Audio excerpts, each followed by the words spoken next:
ध्यान का प्रयोग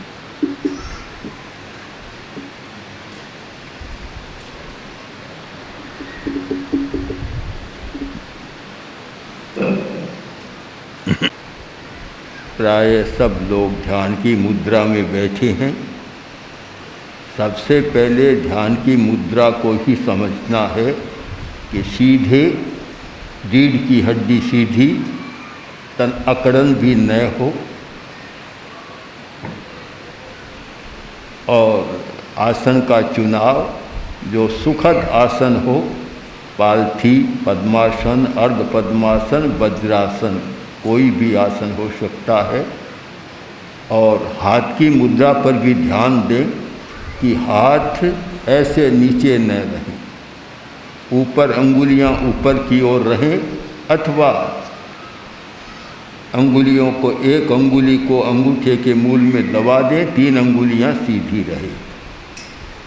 ज्ञान मुद्रा अथवा ज्ञान मुद्रा, ये ज्ञान मुद्रा, ये अंगुली की मुद्रा रहे और आंखें कोमलता से बंद, यह एक ध्यान की मुद्रा बन जाए।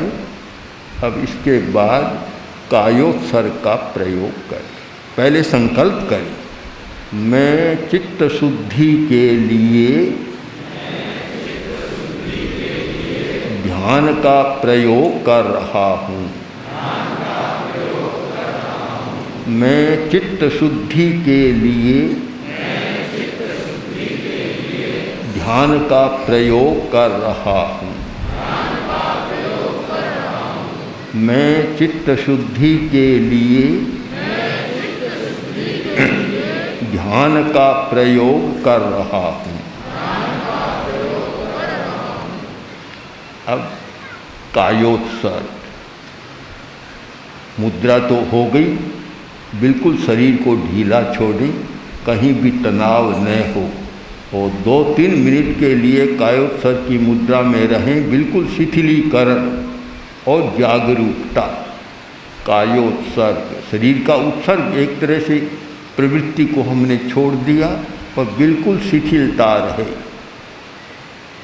ढीलापन, कहीं भी तनाव न हो, अकड़न न हो, मांसपेशियां बिल्कुल सीधी और सरल और ढीली रहे।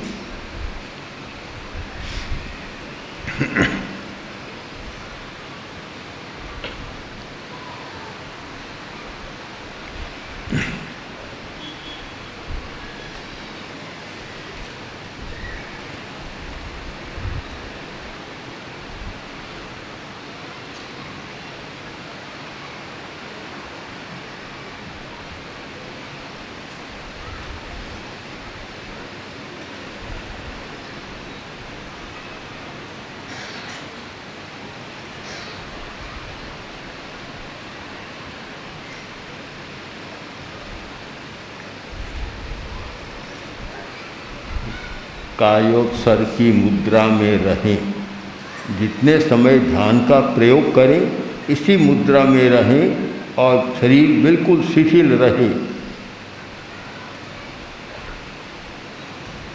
इसी मुद्रा में सारे प्रयोग कर सकें, यथासंभव बिल्कुल हिले डुले नहीं।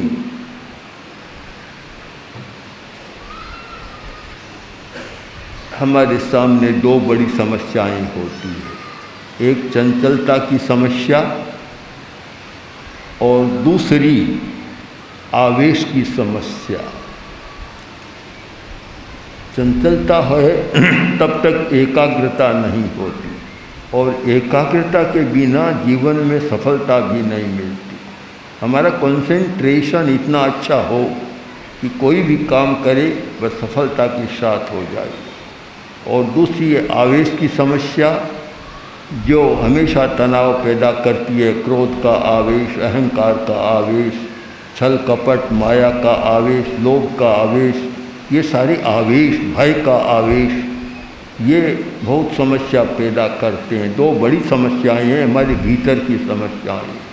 तो आज हम सबसे पहले चंचलता की समस्या पर विचार करें और एकाग्रता हमारी कैसे बढ़े, चंचलता कैसे कम हो, उसके लिए प्रयोग शुरू करेंगे। चंचलता को कम करने के लिए श्वास के प्रयोग बड़े महत्वपूर्ण हैं। श्वास के अनेक प्रयोग हैं। आज हम दो प्रयोग करें, एक दीर्घ श्वास और एक समृद्धि श्वास। लयबद्ध श्वास का प्रयोग है और भी प्रयोग हैं, पर आज केवल दो प्रयोग हम करें। दीर्घ श्वास, हमें लंबा श्वास लेना है। और सही श्वास वही होता है जो लंबा होता है। छोटा श्वास आवेश को पैदा करता है, क्रोध बढ़ाता है और बीमार भी बनाता है। इसलिए श्वास छोटा न हो, श्वास लंबा हो। दीर्घ श्वास प्रयत्न के द्वारा भी कोई आपत्ति नहीं, केवल सहज श्वास नहीं, हम प्रयत्न पूर्वक श्वास को लंबा करें।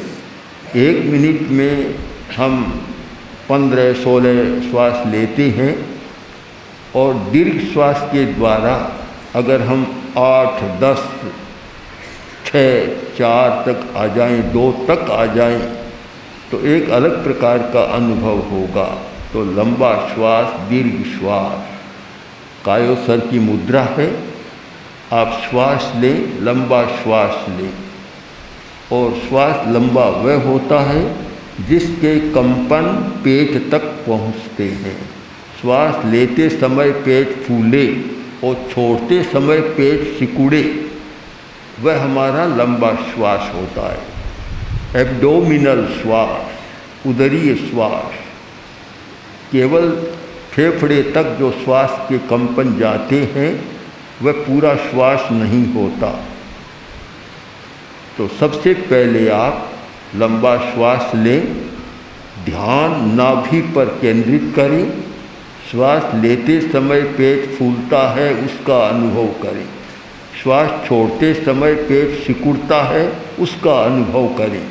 बराबर ये अनुभव चले, श्वास ले रहा हूँ, श्वास भीतर जा रहा है और पेट फूल रहा है। श्वास छोड़ रहा हूँ, श्वास का रेचन हो रहा है, श्वास बाहर आ रहा है और पेट सिकुड़ रहा है। जब लेंगे तब पेट फूलेगा, छोड़ेंगे तब सिकुड़ेगा। तो अब आप ध्यान नाभि पर केंद्रित करें, नाभि चक्र पर ध्यान, और लंबा श्वास लें। और श्वास लेते समय पेट फूलता है, इसका अनुभव करें। श्वास छोड़ते समय पेट सिकुड़ता है, इसका अनुभव करें। दो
दीर्घ श्वास का प्रयोग चले। श्वास लेते समय पेट के फूलने और छोड़ते समय पेट के सिकुड़ने का अनुभव करें।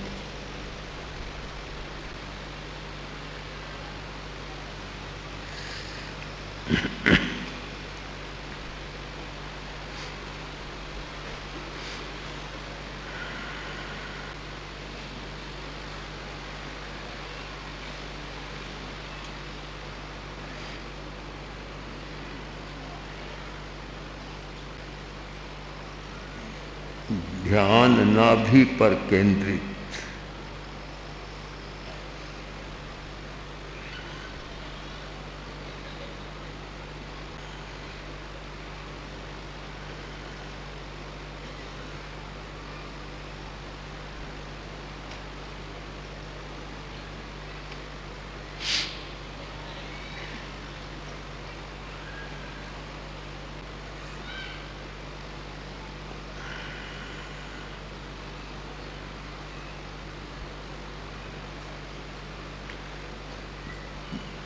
दीर्घ श्वास का प्रयोग चले, कायोत्सर्ग की मुद्रा।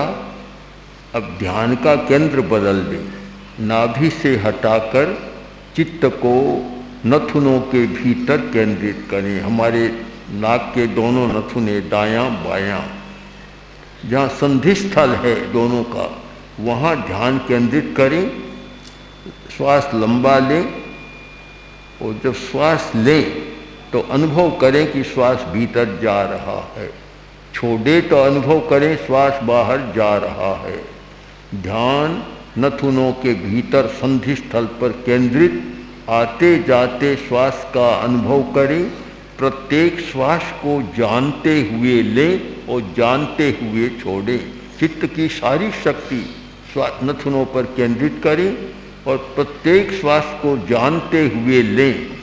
जैसे कोई पहरी चौकीदार दरवाजे पर बैठा है, ध्यान देता है कौन भीतर जा रहा है कौन बाहर आ रहा है, वैसे ही हमारी चेतना को, चित्त को एक चौकीदार बना दें और भीतर जाते हुए श्वास का अनुभव करें, फिर बाहर आते हुए श्वास का अनुभव करें।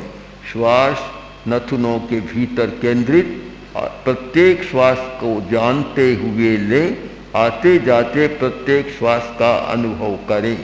दीर्घ श्वास प्रेक्षा।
चित्त श्वास पर केंद्रित, नथुनों के भीतर केंद्रित।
ध्यान श्वास पर केंद्रित।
लंबा श्वास,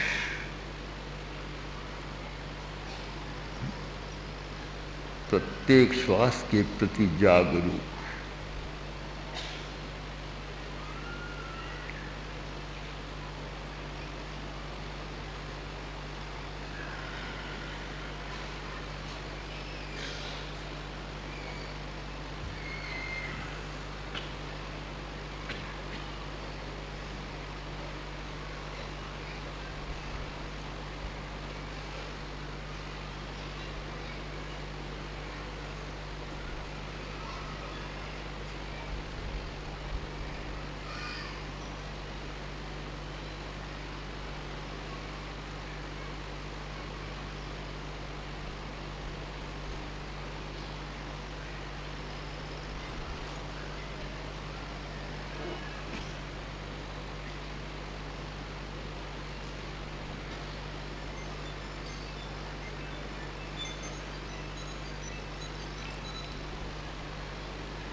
दीर्घ श्वास का प्रयोग संपन्न करें। दीर्घ श्वास जब लेते हैं तो एक लाभ तो ये होता है कि ऑक्सीजन पूरा मिल जाता है, हर कोशिका को ऑक्सीजन मिलता है, उससे शरीर स्वस्थ रहता है, मन की प्रसन्नता रहती है। और दीर्घ श्वास का प्रयोग करते हैं तो गुस्सा कम हो जाता है, क्रोध छोटे श्वास में आएगा, लंबा श्वास है उस समय क्रोध नहीं आएगा। जिसको लंबे श्वास का अभ्यास है वह क्रोध नहीं करेगा। और जब कभी क्रोध आए और दीर्घ श्वास का प्रयोग शुरू कर दें तो क्रोध शांत हो जाएगा। दीर्घ श्वास और क्रोध दोनों में विरोधी बात है, एक साथ दोनों नहीं हो सकते। तो इससे हमारे शारीरिक, मानसिक, भावात्मक सब लाभ होते हैं और आंतरिक शक्तियों का जागरण होता है। अब हम प्रयोग करें समवृत्ति श्वास का। वह बड़ा महत्वपूर्ण प्रयोग है कि एक नथुने से, बाएं नथुने से पहले श्वास लें और दाएं नथुने से उसका रेचन करें, बाहर निकालें, फिर दाएं से लें और बाएं से बाहर निकालें। ऐसे अंगुली के सहारे, अंगूठा अंगुली का सहारे से एक को बंद कर एक को ले सकते हैं। और वह इसलिए महत्वपूर्ण है कि हमारे मस्तिष्क के दो पटल होते हैं, एक दायां पटल और एक बायां पटल, जिससे शरीर शास्त्रीय भाषा में लेफ्ट हेमिस्फीयर और राइट हेमिस्फीयर दो पटल है।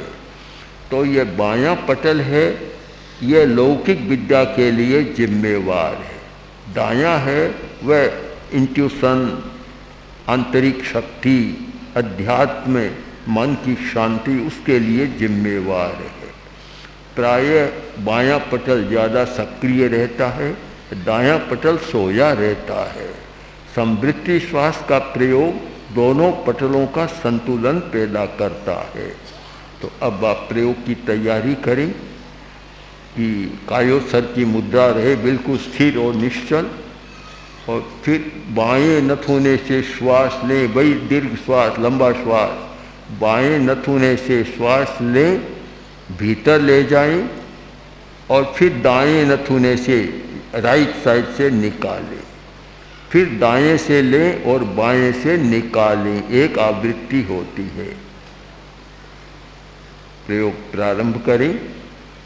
बाएं से श्वास लें और भीतर ले जाएं। चित्त श्वास के साथ साथ चले, मन और चित्त श्वास के साथ। जहाँ भीतर श्वास तो चित्त भी श्वास, श्वास बाहर तो चित्त भी बाहर, दोनों साथ साथ चले। समवृत्ति श्वास प्रेक्षा।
बाएं से श्वास लें, दाएं से निकालें, फिर दाएं से लें, बाएं से निकालें। अंगुली और अंगूठे का प्रयोग करें, उसके सहारे एक ले, दूसरे को बंद रखें। श्वास और चित्त दोनों साथ साथ चले। श्वास भीतर, चित्त भी भीतर, श्वास बाहर, चित्त भी बाहर।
जब हम बाएं नथुने से श्वास लेते हैं, मस्तिष्क का दायां भाग जागृत होता है, और दाएं से श्वास लेते हैं तो मस्तिष्क का बायां भाग जागृत होता है।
प्रयोग संपन्न करें।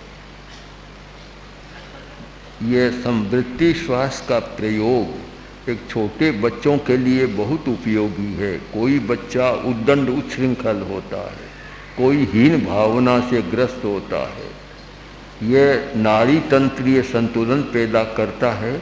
इसके प्रयोग से ये न कोई उद्दंडता रहती और न कोई कायरता, भीरू, डरपोकपन या हीन भावना रहती, दोनों का संतुलन होता है। तो यह प्रयोग संवृत्ति श्वास प्रेक्षा का प्रयोग नाड़ी तंत्रीय संतुलन, मस्तिष्कीय संतुलन के लिए एक बहुत बड़ा महत्वपूर्ण प्रयोग है। अगर इसका अभ्यास चले तो 2-3 महीने में स्वयं उसको पता होगा कि कहाँ से क्या परिवर्तन हो रहा है। तो ये 2 श्वास के प्रयोग किए आपने, एक दीर्घ श्वास का प्रयोग, दीर्घ श्वास प्रेक्षा का प्रयोग, एक संवृत्ति श्वास प्रेक्षा का प्रयोग। तो श्वास के 2 ही प्रयोग आज करने हैं और इमोशन पर कंट्रोल करने के प्रयोग अलग से करने पर आज एक प्रारंभ करा दें छोटा सा। ये ललाट हमारा कपाल भाग है, अग्र मस्तिष्क, ये इमोशनल एरिया है। यहाँ इमोशन पैदा व्यक्त होते हैं, उत्तेजना आती है और देखते ही हैं कि जब आदमी गुस्से में तो ये सारा भाग एकदम कंपित और लाल हो जाता है।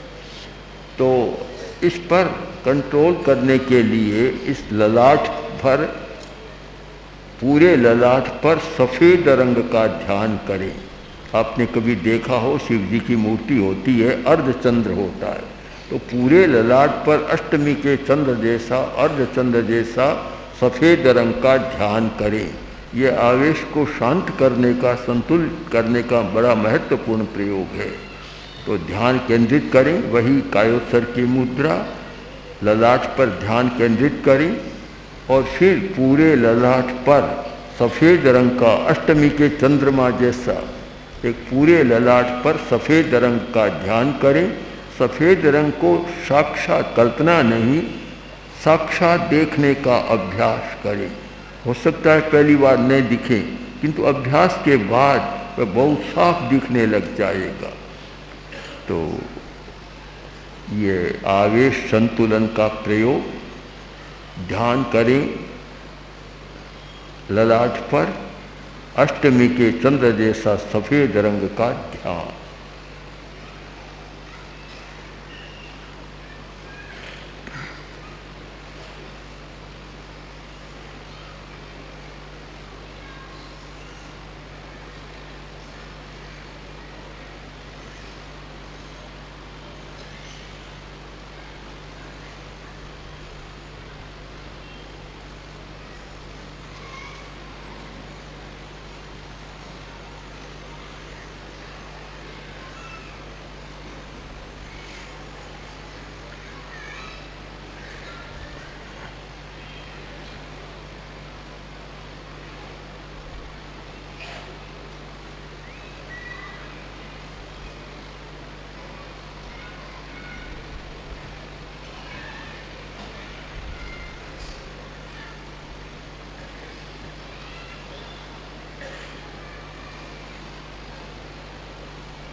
पूरे ललाट पर सफ़ेद रंग का ध्यान।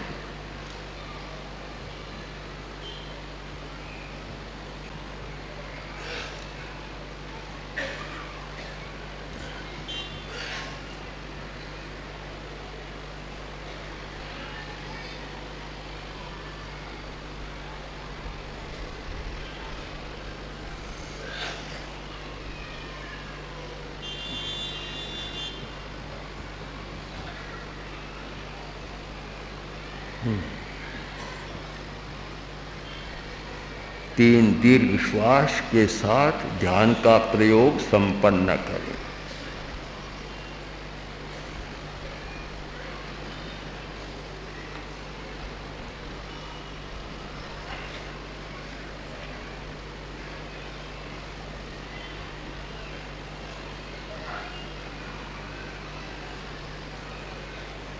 सवा 9 बजे हमने ध्यान का प्रयोग शुरू किया।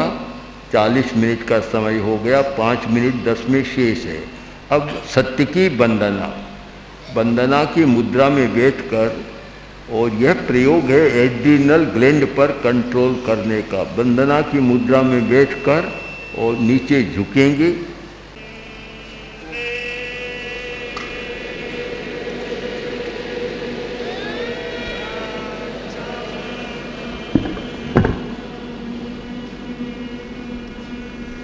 नवाज होगी एकदम। हाँ, वंदे सत्यम।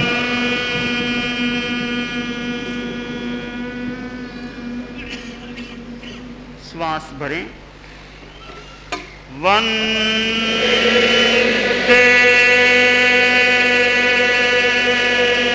सत्यम।